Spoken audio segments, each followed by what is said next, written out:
Hello, everybody, and welcome to another episode of Art Works for Teachers. I'm your host, Susan Riley, and today I'm really excited to share with you an interview that I just did with my good friend, Merryl Goldberg. Now, if you are not familiar with Merryl, she has a wonderful professional bio that I could read for you, but here's the Cliff Notes version. She is an arts integration specialist and professor with the California State University of San Marcos. She specializes in arts integration over there. She's written literally the book on arts integration, which is in its sixth edition right now. She is also a professional musician in and of her own right, and still plays professionally today. So in today's episode, you're going to hear from Merryl about both arts integration and the idea of creativity and the impact of the arts, and this phenomenal story about how she used her musical skills and her creativity to have a direct impact on getting people out of the old Soviet Union during the Cold War. It's an inspirational story. I can't wait for you to hear it. And so let's dig in. Hey, hello, Merryl. Hey, Susan. It's so I'm great to be with you. I'm excited for today's conversation. Um, if in case you don't know, I am in love with Merryl. I think that your career and just who you are as a person, I gotta tell you, like I talk about you all the time, because the what you bring to our field of arts integration is powerful, and I think everybody should hear about it. But also, I just talk about you as a human all the time. So like I'm best friends with my mom, and I talk about you, and I'm like, you would love Merryl. She's just fantastic. So I'm excited that you're here with us today. You are so sweet. Thank you so much. And just I want to say what you do for the field is amazing. I have Thank you. so much admiration for you. So Oh, I appreciate that. So, well, for those of those who are joining us and don't know you, can you give us just a brief introduction about who you are, and your background? That would be great. yeah, sure. So let's see. I'm a professor out at Cal State University San Marcos, which is in Southern California. And I got here quite unexpectedly. I was on the road for 13 years as a performer. I play saxophone. I play music called klezmer. I played lots of classical. I studied classical saxophone at New England Conservatory of Music. And after about 13 years on the road, full time, which was very exciting and exhilarating, but kind of tiring, I decided I really liked working with people a little bit more than performing for people. And so I made a decision at that time to go back to graduate school. I loved education. I've always loved kids. I was a camp counselor, a school teacher, part-time music teacher anyways. And went back and got a doctorate in education and ultimately ended up taking this job in Southern California, where I've been for 30 years now. I never expected to stay here. I expected to go back to Boston. I'm a big Red Sox fan. My family's from Boston.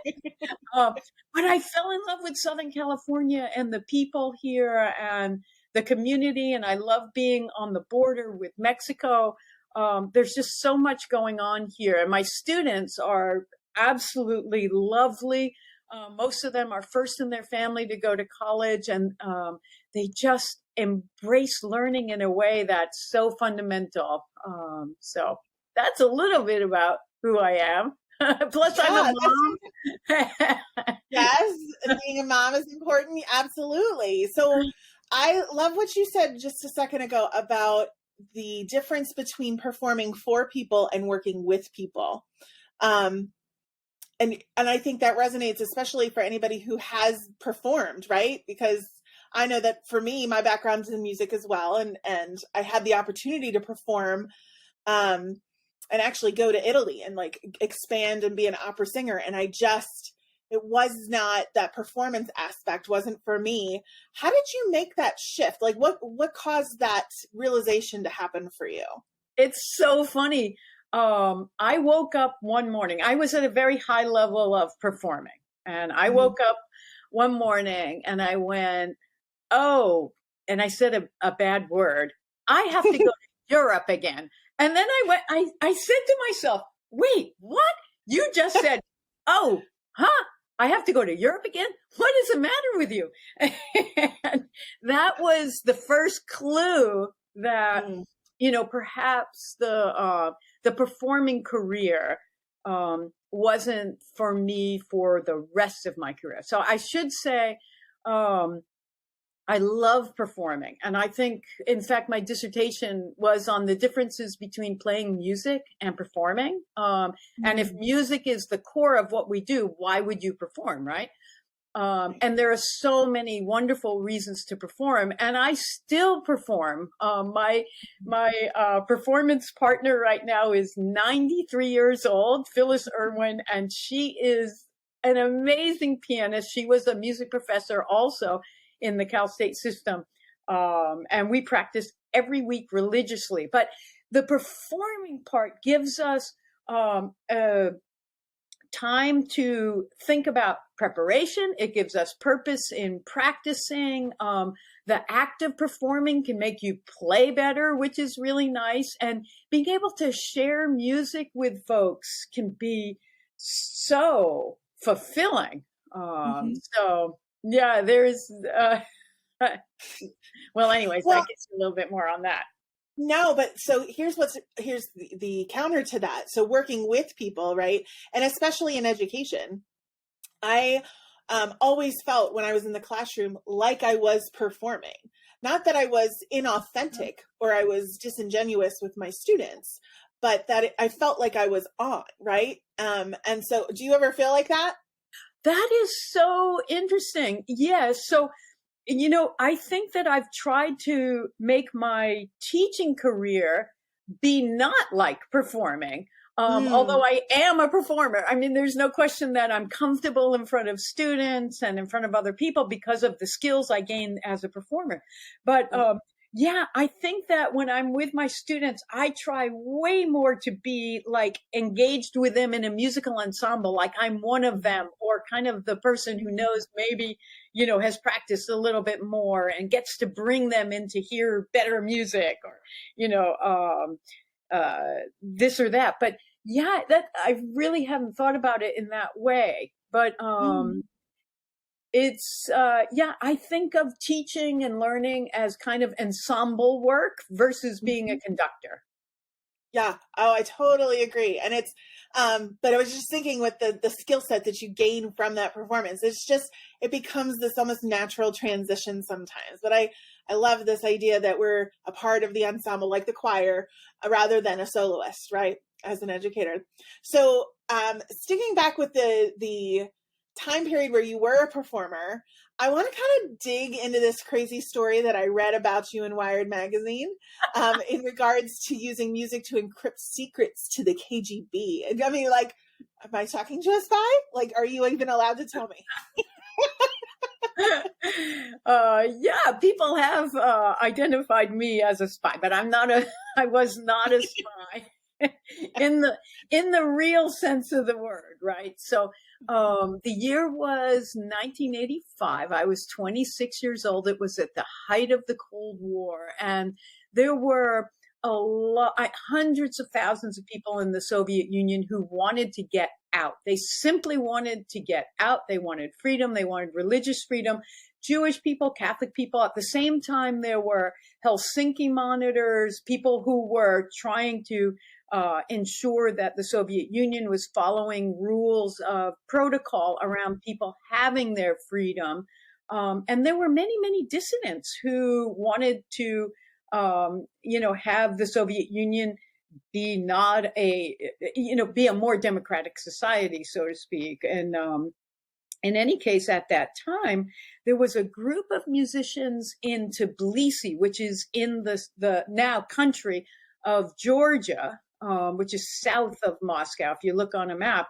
And this group, a group had formed. They called themselves the Phantom Orchestra, and their goal was to play music together in order to emphasize and get the word out to the West about their plight, that they all had been detained or arrested or put down for just because they wanted to be free, and they wanted to be, they wanted to be able to talk freely, to leave, to, they were human rights activists. So what was unique was that they did this. They decided to play music together and form this band. So folks in the West started hearing about this. The first person who wrote about it was Martin Walker in The Guardian. And as this notion got out, we were informed by a group in Boston called Action for Soviet Jewry, who worked with Amnesty International, that there was this, group in Tbilisi. Do you think maybe we could send in some musicians to go in and meet with them and find out what they're all about and support them? One of the most important things at that time in 1985 was sending people into the Soviet Union, because if people in the West knew about you, so people who were called refuseniks, meaning that they had asked to leave but were refused, the most important next step was that the West could know about you, because then if people knew about you, you had a chance to get out, right? So if people don't know about you, you don't have a chance, right? It's really as simple as that. And so groups like Amnesty and Action for Soviet Jewry started sending people in. This was a regular thing. People would go in, they would visit with refuseniks and dissidents and, support them, get some information in, get some information out, no state secrets or anything like that. But in order to get in, you couldn't just write down a refusenik or a dissident's name on a piece of paper, because it would identify them. It would identify you. You wouldn't get in. So you had to create codes, or you had to memorize things or do this or that. So I'm thinking to myself, I went in with 3 other musicians. What would be like hidden in plain sight for us? Like how could we code something that no one would ever think about? And so I thought, music. We do this in music. So this is I'm writing a book. I'm on sabbatical, and I'm writing a book about this whole experience. So I have everything on my desk. But so this is the actual manuscript book that I brought in with me to the Soviet Union in 1985. This, unfortunately, it's starting to fall apart. But here is actual coded music. Oh my gosh. Yeah, so you can see it. And I'll show you, let's see, no one would ever know that it was, something other than music, because, let's see, take a look at this, right? So it looks like, here's a piece by Schoenberg, a very famous composer. And you can see my music, which looks like piano music, although it's not piano music. It looks like a Sesame Street version of like real music, right? But what I did is I just assigned you've got A, B, C, D, E, F, G in music, but you've got a whole scale. Like you can start below the staff and go above, and there's way more spaces visually on music than there are, actual notes. So I just corresponded, A was A, B is A sharp, or, I just figured it all out and created a code. And once you figure out a code and you practice it, it's pretty easy to do. So I coded names, I coded addresses, I coded directions, I coded information about people, phone numbers. I just memorized, because when I was a student at New England Conservatory of Music, one of our teachers had us practice sight singing by going through a phone book and just singing phone numbers. So like every night I would sing a page of the phone book anyways, right? So I just memorized people's numbers, phone numbers, by, something that was familiar to me already. And then when we were in the Soviet Union, there was certain information that we wanted to bring out. So people who wanted to get invited who wanted to leave needed to get an invitation. In order to get an invitation, you had to have a relative in the West know all this information about you, your date of birth, where you were born, where you were living, all this information. So many times people in the West didn't have all that information. And so people like me would bring it out. Now, we also brought out and coded people's stories, what had happened to them when they had been beaten or arrested, or just their philosophy of why they wanted to, have their freedom. So we coded a lot of that and brought those stories out as well. It was not without its risks. We were interrogated many times. Our passports were taken away a couple of times.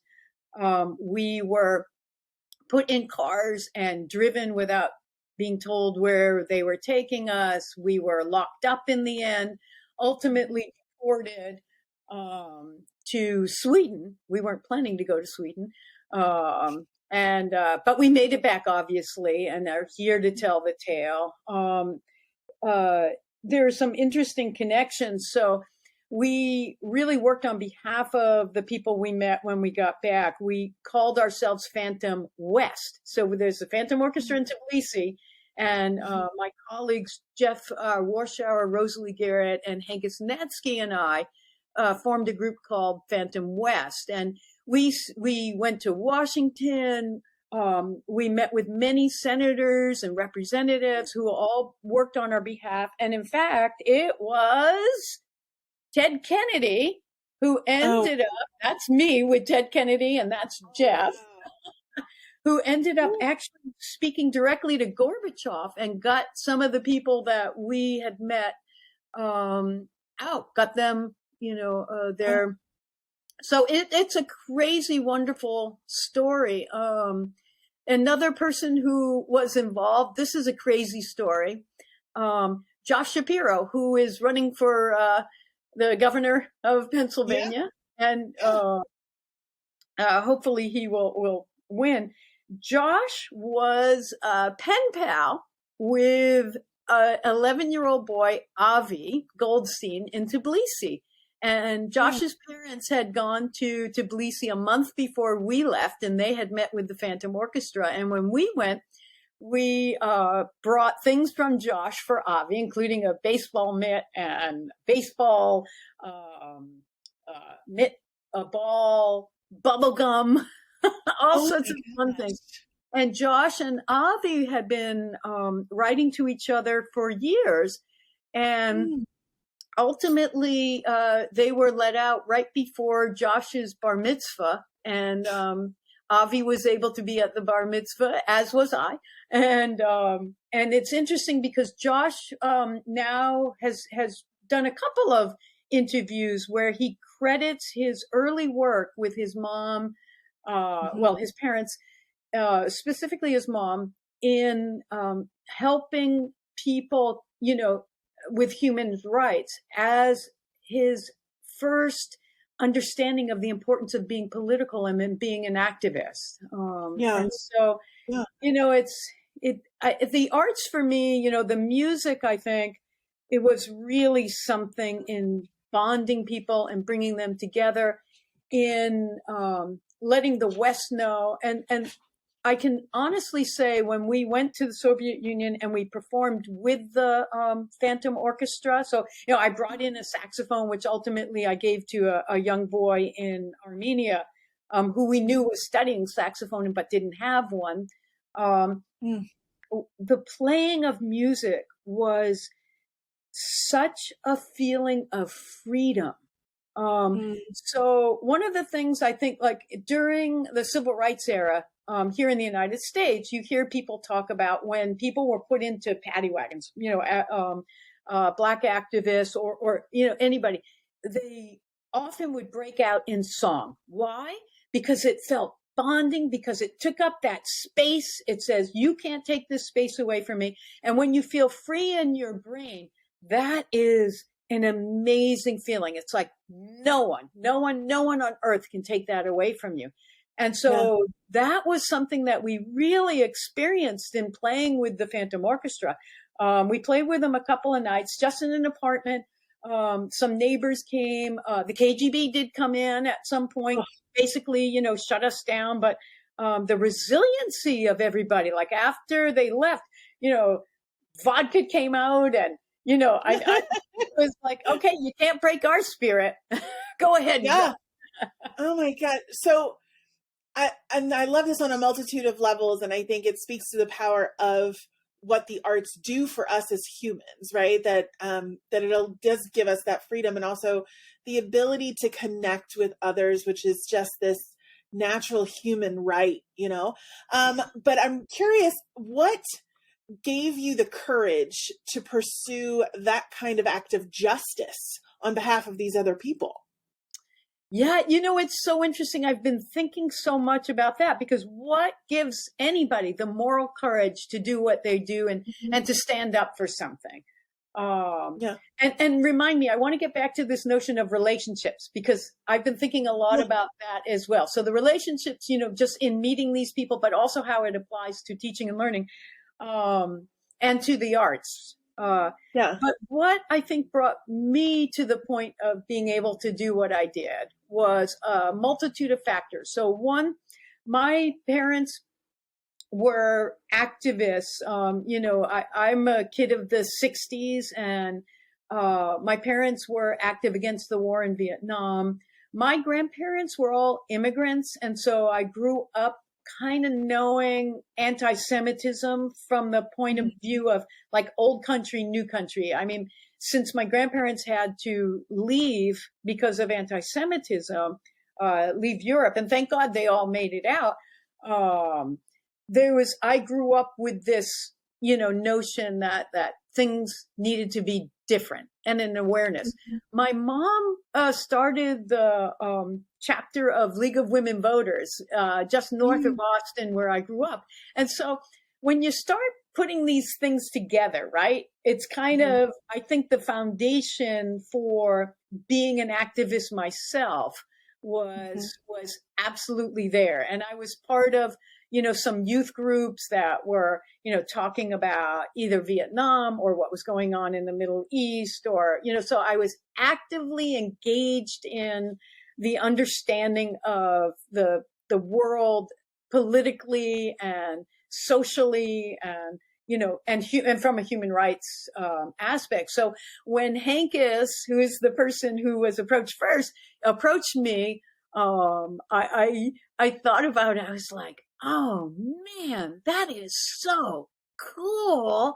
I'm in. I'm totally gonna do it. Yeah.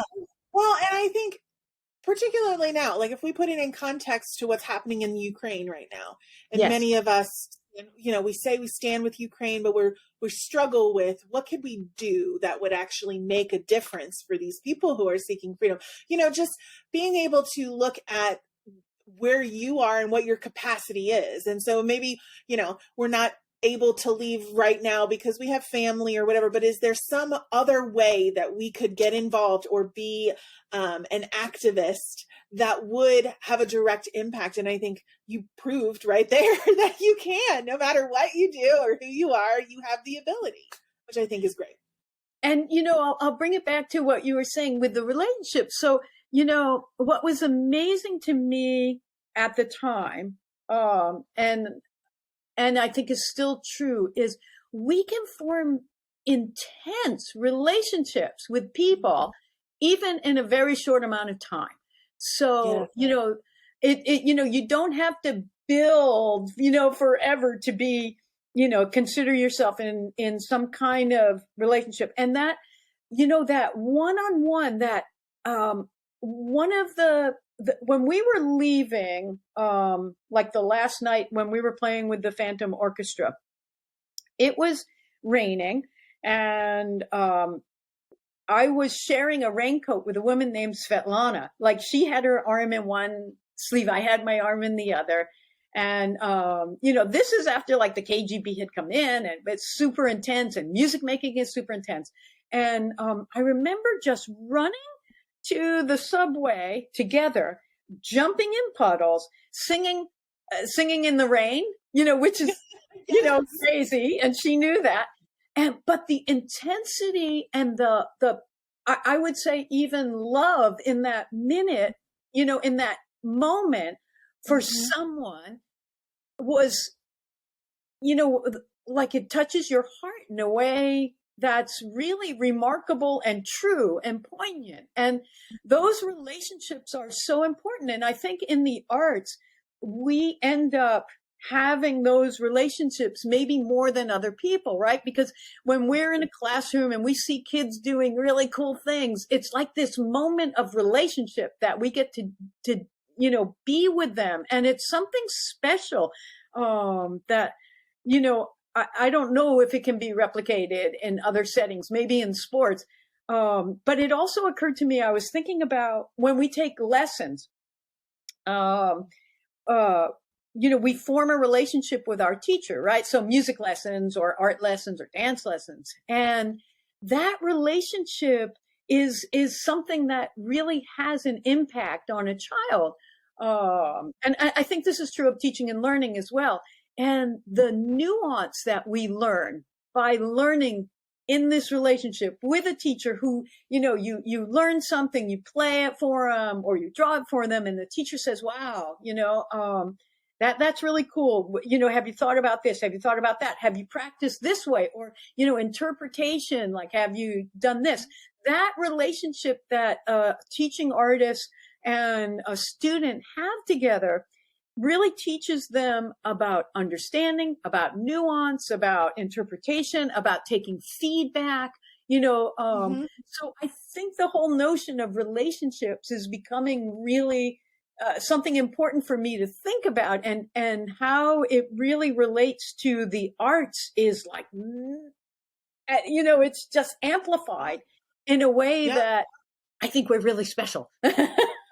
Oh my gosh, yeah. Well, and when you think about the whole act of creating art is a vulnerable act in and of itself, right? And it's risky to share what you're creating with another person. So the bond that you create, that relationship is different than other relationships that you have because you've exposed yourself, right? You've exposed the vulnerability that is inside, what you're thinking, the fear of failure, all of it that we work on so hard. And that's why, you and I talk about this a lot with arts integration and the whole process of bringing the arts into what we're teaching it's beyond just trying to increase test scores, right? It's the connection. It's the connection. And particularly after the pandemic, I mean, how much do we need connection, at this point? Speaking of vulnerability, before I let you go, I want to I'm in love with the videos that you're doing on social media with your daughter and your mom. So I found these, like, are they reels or are they they're small little segments of video that you and your daughter and your mom are putting together. And I'm like, yes, this is what I want to do. When my daughter gets to be your daughter's age, I want this 3-generational component. I love these as a creative expression. So, what's the string that holds the 3 generations together for you? Well, okay, so my daughter is 23 and she's quite a character. She's autistic.